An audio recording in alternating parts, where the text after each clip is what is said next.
This American woman A one in A billion memoir जरना गर्ग। चलिए इस दिलचस्प सफर की शुरुआत करते हैं।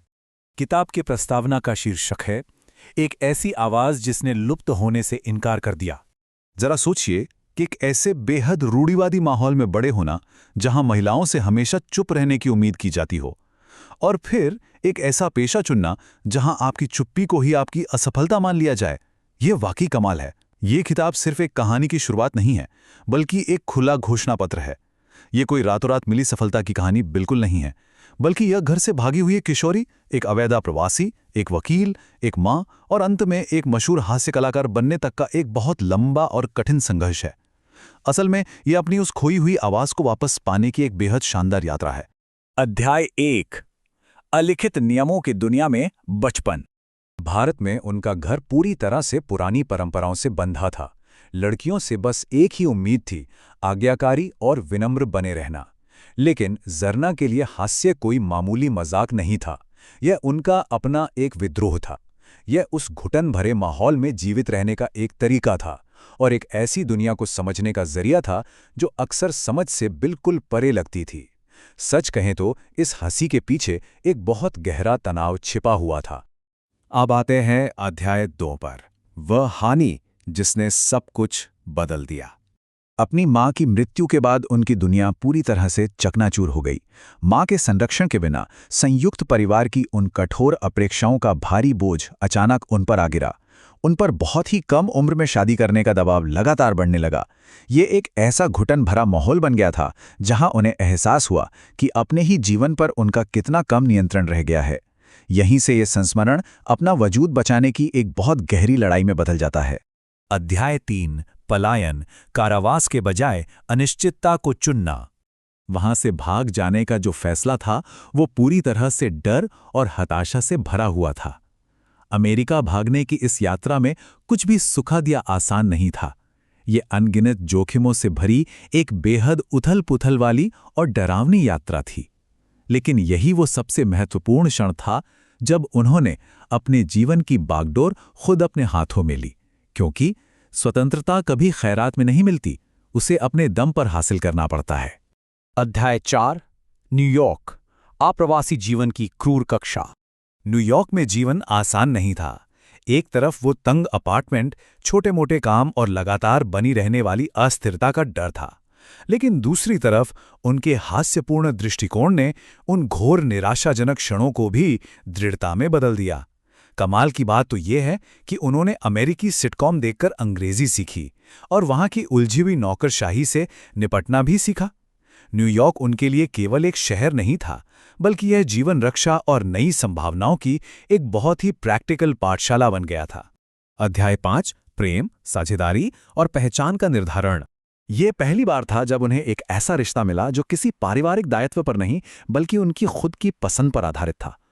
इस अंतर सांस्कृतिक प्रेम में कई समझौते, गलतफहमियां और अलग-अलग मूल्यों का एक अनोखा मिश्रण शामिल था। उन्होंने कानून के क्षेत्र में अपना करियर शुरू किया, जिससे उन्हें आर्थिक सुरक्षा तो मिली, लेकिन वो आंतरिक संतुष्टि कहीं न कहीं गायब थी। एक सुरक्षित आप्रवासी जीवन और अपनी वास्तविक पहचान की तलाश के बीच एक अजीब सी बेचैनी पैदा होने लगी थी। आगे बढ़ते हैं अध्याय 6 की ओर, मातृत्व, अराजकता, हास्य और सांस्कृतिक टकराव।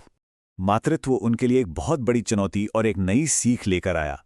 अमेरिकी माहौल में बच्चों की परवरिश करना और साथ ही भारतीय मूल्यों को बचाए रखना, ये एक रोज की जद्दोजहद थी। बच्चे पुरानी परंपराओं पर लगातार सवाल उठा रहे थे और अमेरिकी स्कूल प्रणाली पूरी तरह से भारतीय परवरिश के तरीकों से टकरा रही थी। लेकिन इसी पारिवारिक अराजकता के बीच उन्होंने हास्य को इस भारी तनाव से निपटने के एक तरीके और दो अलग-अलग संस्कृतियों के बीच एक सेतु के रूप में खोज लिया। असल में मातृत्व ही वो लेंस बन गया जिससे उन्होंने खुद को और अपनी संस्कृति को फिर से पहचाना। अध्याय 7, एक हास्य कलाकार का आकस्मिक जन्म। कॉमेडी की दुनिया में उनका प्रवेश कोई बहुत सोची समझी योजना नहीं थी, बल्कि ये लगभग एक इत्तेफाक था। ये कह सकते हैं कि निराशा का एक पल था या महज एक सहज निर्णय जिसने उनका पूरा जीवन ही बदल दिया। मंच पर वो पहला कदम रखना और सामने बैठे दर्शकों की जोरदार हंसी सुनना उनके लिए एक सुखद सदमे जैसा था। कॉमेडी ने उन्हें वो सारी बातें खुलेआम कहने की आजादी दी जिन्हें पहले कभी कहने की अनुमति ही नहीं थी। उनकी ये कहानी अब सिर्फ अस्तित्व के संघर्ष से बहुत आगे बढ़कर आत्म अभिव्यक्ति के एक बेहद खूबसूरत सफर में बदल चुकी थी। अध्याय 8 रूढ़ियों को तोड़ना, एक एक करके चुटकुलों के साथ। अमेरिकी कॉमेडी उद्योग में एक भारतीय महिला के रूप में उन पर एक दोहरा दबाव था। एक तरफ उनसे हमेशा विनम्र रहने की उम्मीद की जाती थी और दूसरी तरफ उनसे मंच पर थोड़ा विदेशी या एक्सोटिक दिखने की चाह रखी जाती थी। लेकिन जरना ने क्या किया? उन्होंने इन दोनों ही रूढ़ियों को सिरे से खारिज कर दिया। उनकी कॉमेडी पूरी तरह से बेबाक और नंगी सच्चाई पर आधारित है। उन्होंने भारतीय संस्कृति, मातृत्व और नारित्व से जुड़ी उन तमाम पुरानी धारणाओं को चुनौती देने के लिए हास्य का एक बेहतरीन हथियार की तरह उपयोग किया। अध्याय 9 कठिन संघर्ष, एक बेहद चुनौतीपूर्ण उद्योग में करियर बनाना। हम सब जानते हैं कि कॉमेडी की दुनिया बाहर से जितनी ग्लैमरस दिखती है, अंदर से वैसी होती नहीं है। इसमें देर रात के शोज, बार बार मिलने वाली अस्वीकृतियां, लगातार यात्राओं का अकेलापन और खुद को साबित करने का एक निरंतर भावनात्मक बोझ शामिल होता है। लेकिन इन सब के बावजूद दर्शकों के साथ सीधे जुड़ने का वो अद्भुत आनंद, एक बेहतरीन चुटकुला गढ़ने का वो रोमांच और लोगों को दिल से हंसाने का उद्देश्य उन्हें हमेशा आगे बढ़ाता रहा। सफलता कोई एक रात में होने वाली घटना नहीं है, ये उनकी अटूट दृढ़ता और निरंतर अभ्यास का ही परिणाम है। अध्याय 10 दिस अमेरिकन वुमेन का निर्माण। यहाँ आकर उन्होंने अपनी दोहरी पहचान को पूरी तरह से और खुशी खुशी स्वीकार कर लिया।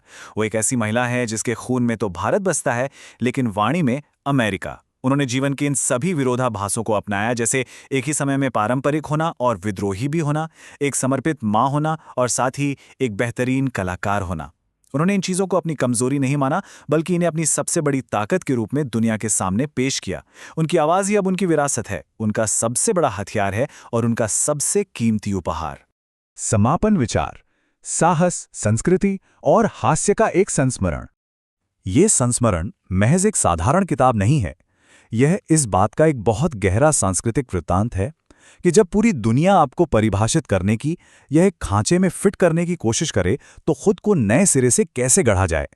यह पूरी कहानी उलझी हुई है, बेहद हास्यपूर्ण है, थोड़ी पीड़ादायक है और साथ ही बहुत ही ज्यादा प्रेरणादायक है।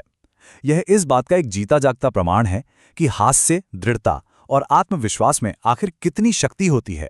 और सबसे बड़ी बात, दुनिया की सबसे असाधारण यात्राएं अक्सर एक बहुत ही साधारण से कदम से शुरू होती हैं, और वो कदम है चुप रहने से साफ इनकार करना।